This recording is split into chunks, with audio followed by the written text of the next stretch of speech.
మాజీ ప్రధాని పివి నరసింహారావుకు భారతరత్న రావడంపై ఆయన కుటుంబ సభ్యులు హర్షం వ్యక్తం చేశారు. దేశ అభివృద్ధికి పివి చేసిన సేవలకు తగిన గుర్తింపు దక్కిందన్నారు. ఢిల్లీ రాష్ట్రపతి భవన్లో జరిగిన కార్యక్రమంలో ప్రెసిడెంట్ ద్రౌపది ముర్ము అవార్డును అందజేశారు. పివి నరసింహారావు తరపున ఆయన కుమారుడు పివి ప్రభాకర్ రావు పురస్కారాన్ని స్వీకరించారు. దేశాన్ని ప్రగతి పథంలో నడిపించిన మహానేత పివి నరసింహారావు అని కొనియాడారు. భవిష్యత్ తరాలకు పివి జీవితం ఆదర్శంగా నిలుస్తుందన్నారు పివి కుటుంబ సభ్యులు.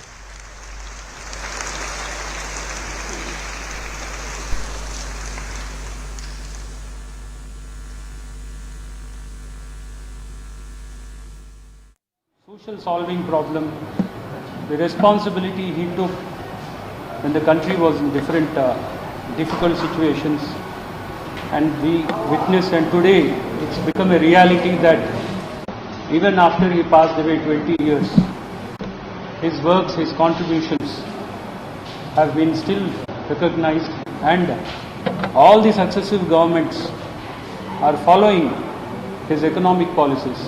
Narendra Modi ji, Prime Minister of this country, and Rashtrapati Madam conferring this Bharat Ratna to my grandfather, and we are all happy for the day.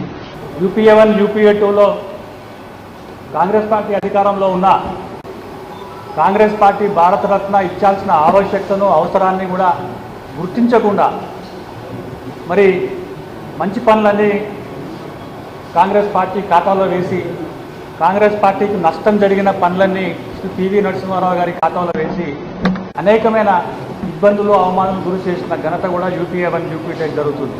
మరి ఈరోజు కర్పూరి ఠాకూర్ గారికి, ఎల్కే అద్వానీ గారికి, స్వామినాథన్ గారికి, చరణ్ సింగ్ గారికి, పివి నరసింహారావు గారికి గుర్తింపు తీసుకొచ్చి మరి గౌరవం ఇచ్చినందుకు కూడా మోదీ గారికి ధన్యవాదాలు చెప్పాల్సిన అవసరం ఉంది. మా అందరికీ చాలా సంతోషంగా ఉంది. చాలా కాలం తర్వాత గవర్నమెంట్ గుర్తించి ఇప్పుడు అవార్డు ఇచ్చినందుకు మాకు చాలా సంతోషంగా ఉంది. మోడీ గారికి ధన్యవాదాలు.